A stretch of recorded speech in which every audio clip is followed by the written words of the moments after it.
All right, so in this video, we're going to do our first assembly. So we're going to start putting our parts together of the pegboard. So we'll use the pegboard, we'll take our round peg and our square peg, and we'll do an assembly of those so that they are connected to each other.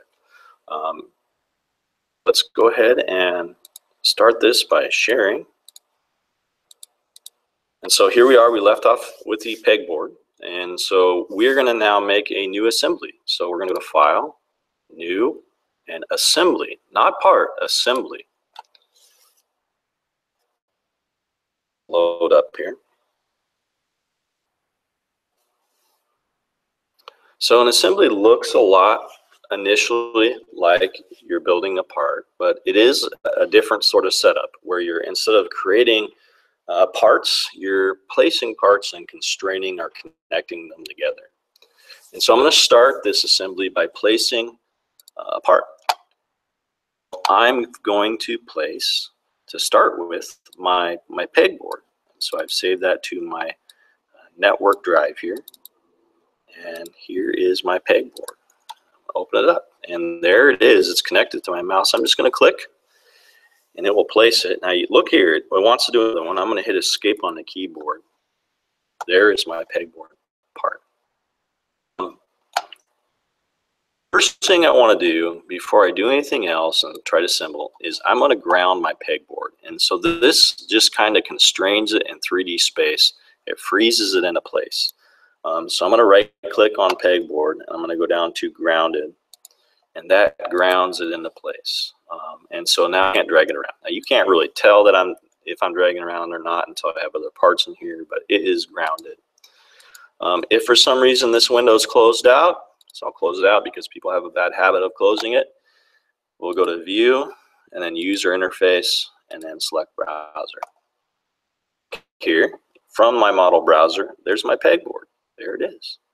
And in fact, I can look in here if I want to, and I can see things and other things, but we won't get into that right now. All right, so now I'm going to place my next part. So I go over here to the Assembly tab, and I place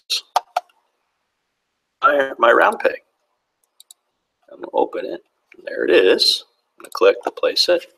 Try not to put it in the hole just quite yet. Just place it into the screen. I'm going to assemble this to the pegboard. And so I'm going to do that by constraining it. And so here from the Assemble tab is Constrain. So I'm going to push that button. Constrain this by mating two faces together. By mating, it's like taking your two hands and just pressing them together. And that's what we want to do. The curved part of the round peg and the curved part of the hole. And so we have to select two faces to mate. The first face is going to be our peg. So here we go. I'm going to select that. You see that turns from red to white.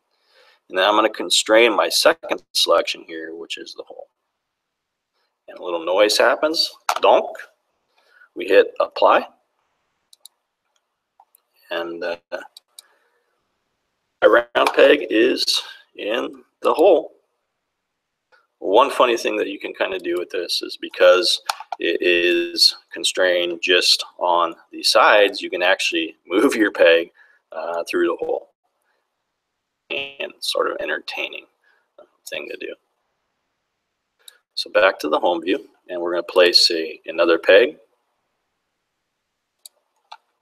Here it is over here. I'll hit Escape to get rid of my other one, and now I'm going to start constraining it. So I'm going to constrain, and again, I'm going to continue with mating here. There's other things we can do like flush, and we'll talk about that later on. But we're just going to do another mate. So I'm going to mate this face here with this face here.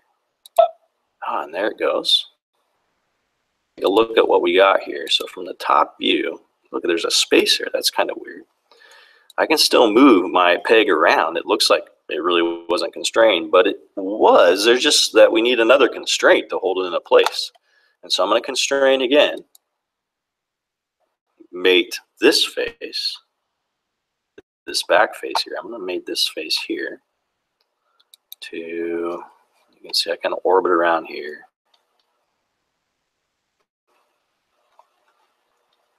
This face. Apply. Let's see what we got here. What do you know it? There it is. It's constrained to the hole. It still moves through the pegboard, does exactly what you'd want to do with a pegboard toy. We are done with this part for the time being. So I'm going to save this assembly. I just called it a part, but it's actually an assembly. We'll save it as. We're putting it in this network drive. You see there's no files there because there's no assembly files. This is the first time we've saved an assembly file. And it looks like we want to call this pegboard toy. And then we'll save it there. All right, that concludes your first assembly video.